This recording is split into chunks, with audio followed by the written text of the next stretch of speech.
세월호 특별법 때문에 지금 민생법원이 발목이 다 잡혔다. 이거를 좀 투트랙으로 가야 된다. 별개로 처리해야 된다. 이런 입장에 대해서 교수님은 아니다라고 생각하십니까? 저는 네. 전망을 하건데요. 네.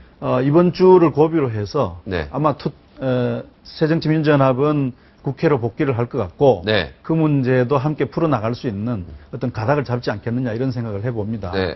왜냐하면 지금 새정치민주연합만 어려운 지경에 빠져 있는 것이 아니고 새누리당이나 대통령도 다 큰 부담을 가지고 있습니다. 네. 민생법의 책임이란 것이 야당의 탓이나 유족의 탓으로만 돌릴 수 없는 상황이지 않습니까?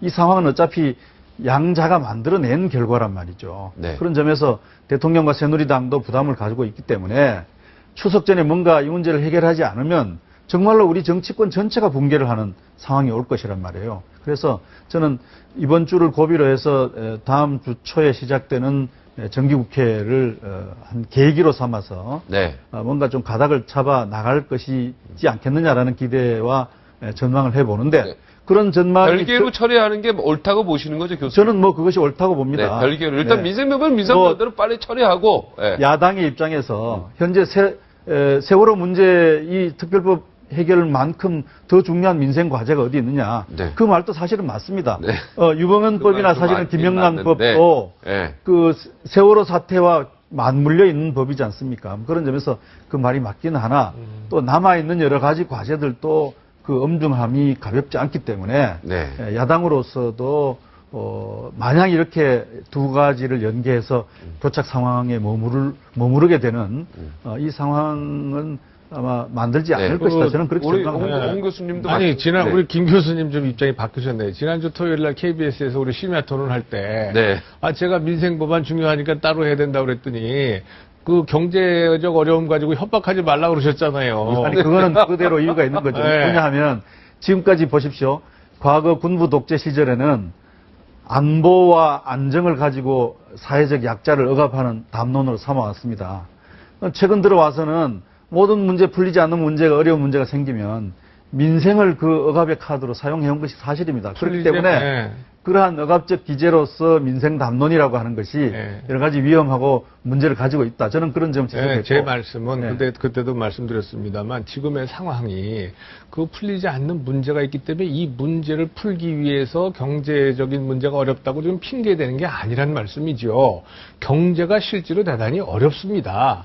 지금 그날이요, 우리가 지금 시간이 이 주제도 그렇고 해서 제대로 얘기를 못 드렸습니다만, 자, 가계부채가 1,000조가 넘었습니다. 또, 국가부채, 공공부문 부채도 1,000조가 넘고요. 기업도 지금 1,000조가 넘었어요. 우리가 지금 3,500조 이상의 부채를 가지고 있습니다. 네. 이제 지금 그리고 다른 나라, 예를 들어서 미국과 같은 선진국은 경기가 회복되고 있어요. 근데 우리는 지금 오히려 떨어지고 있단 말이에요. 그래서 이것을 회복시키려면 일자리를 창출하고 하려면 지금 30여 개 이상 제출된 법안에 대해서 지금 빨리 이게 통과가 돼야 거기에 따라서 가시적으로 외국인 투자도 들어오고 하는 겁니다. 네. 그런데 이 세월호 특별법을 얘기하고 있으면서 이게 제출된 법안이 쭉 있는데 여기에 대해서 논의조차 하지 않고 있는 거예요. 그래서 제가 지난주에 말씀드린 겁니다. 자, 세월호 특별법에 대해서 누가 제정을 반대하느냐. 제정 다 찬성하잖아요. 핵심은 뭐냐. 수사권, 기소권 달라는 문제 때문에 이게 안 되고 있는 겁니다. 마치 정부나 대통령이나 누구든지 이게 세월호 특별법을 안 하려고 한다고 생각하는데 그거 아니란 말이에요.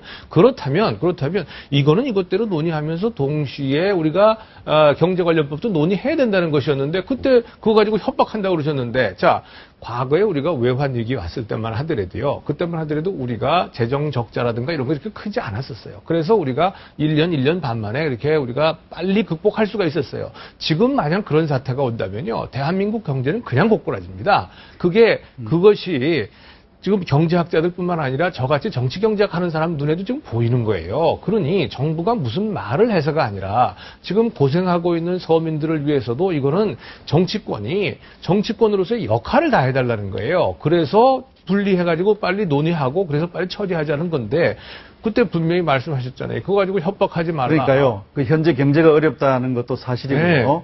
또 화급비 문제를 해결하지 않으면 안 되는 그 우선순위가 있다고 하는 것도 사실이에요. 그런데 이 문제 해결이 이 문제 해결 때문에 세월호 문제 해결을 얼렁뚱땅 해야 된다라든지 아니, 그런 건 전혀 이런 식으로 아니고요. 아니면 또 세월호 문제 때문에 이 문제가 안 풀린다든지 이렇게 얘기하는 것은 말이죠. 그동안에 권력자들이 약자를 억압하기 위한 도구로 사용해 왔고 지금 현재 상황에서도 마찬가지예요. 현재 상황에서 그러면 세월호 문제를 빨리 풀도록 전향적으로 나서야 될 거 아닙니까? 아니, 그러니까. 그런데 그만큼 세월호 문제를 빨리 풀어서 민생 문제를 해결하려면 대통령이 나서고 새누리당이 적극적으로 나섰어야죠. 그렇지 못하면서 이 문제를 핑계로 삼는 것은 그걸 이른바 희생자 비난론이라고 하는 거예요. 오히려 그 문제 때문에 고통을 받고 있는 사람들에게 책임을 돌리는 결과를 가져오는 것이죠. 아니, 그런 저는 문제가 점을 이제 아니라 말씀을 그런 드리겠습니다. 세월호 그런 문제가 특별법은 아니다. 협상 중이니까 이건 협상은 계속하고 당연히 협상을 다른 미생 법안은 이미 합의된 문제요. 부분은 통과시키고 지금 현재 거의 이게 저는 상식적인 거 아닙니까? 저는 막바지에 와 합의하고. 있다고 생각해요. 지난번에 2차 협상의 결과라는 게 뭐냐 하면 새누리당 측에서 특검 추천위원회 2명을 추천을 할 터이니 유족과 야당이 사전에 동의를 하는 방식으로 해결하자 이렇게 했지 않습니까? 네. 그것이 이제 야당 측에서 받아들여지지 않았단 말이에요. 그러면 조금 더 새누리당이 양보를 한다 그러면 지금 이제 들려 나오는 얘기입니다. 그러면 야권과 유족 측에서 사람을 추천을 하고 그 후를 가지고 여당 측이 선택을 하는 방법도 있지 않느냐. 네. 뭐 이런 유의 것들. 네. 뭐 이런 혹은 또 특검의 활동 범위를 명백히 특정하고 제한한 대신에 네. 특검 추천권을 야당과 유족에 줘버리자. 이런 안이 지금 새누리당 쪽에서 조금씩 흘러나오는 얘기입니다. 저는 그래서 이번 주가 고비라고 하는 이유는 요런 말하자면 어떤 정치적 능력을 새누리당이 발휘함으로써 국민들로부터 찬사를 받고 박수를 받으면서 네. 뭔가를 이루어낼 수 있다. 이것이 바로 여당과 집권 세력의 몫이거든요. 그래서 어찌됐든 새누리당은 지금 지지율이 상승하고 있어요. 그러니까요. 상승했어요. 예. 이 상승한다고 하는 것에 네. 그런 역량을 보이고 그런 아량을 보임으로써 네. 드디어 국가를 담당하고 있는 그 책임 있는 세력으로서 정말 잘한다라는 박수를 받을 것이 분명하단 말이에요. 네. 그래 그런 점에서 이제 말하자면 그러니까 인생 문제 때문에 토론하시고 제가 사회를 보도록 예.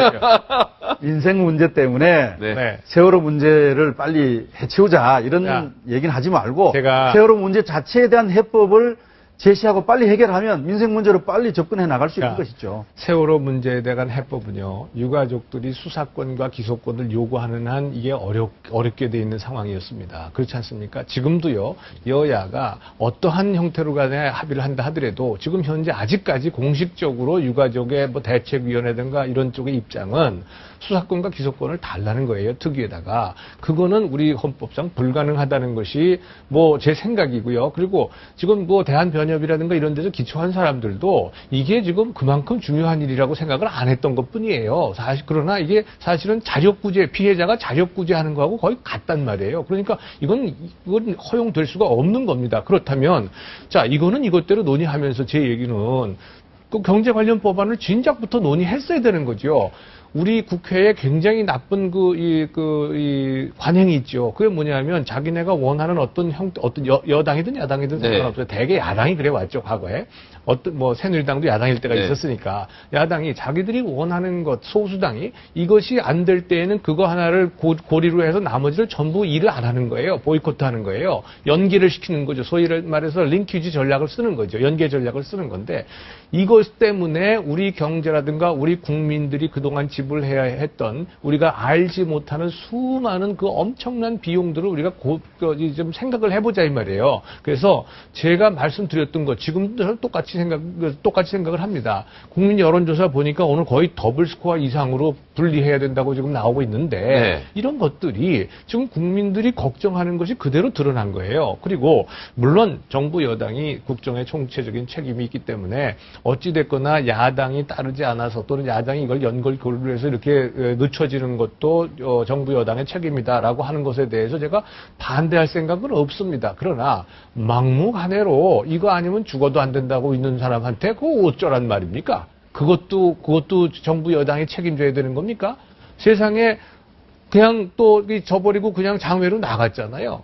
장외로 130명 국회의원을 가지고 국회에 지금 산적한 법안이 있는데 그냥 나가서 그냥 그러고 있다 이 말이에요. 이걸 어떻게 정부 여당이 책임을 집니까? 네, 김영호 씨가 간단하게 해결해 주다 보니까. 야당 김영우 씨가 간단히 네. 이제 돌아와서 네. 네, 반론 듣겠습니다. 네. 59초에 다시 돌아오겠습니다. 네.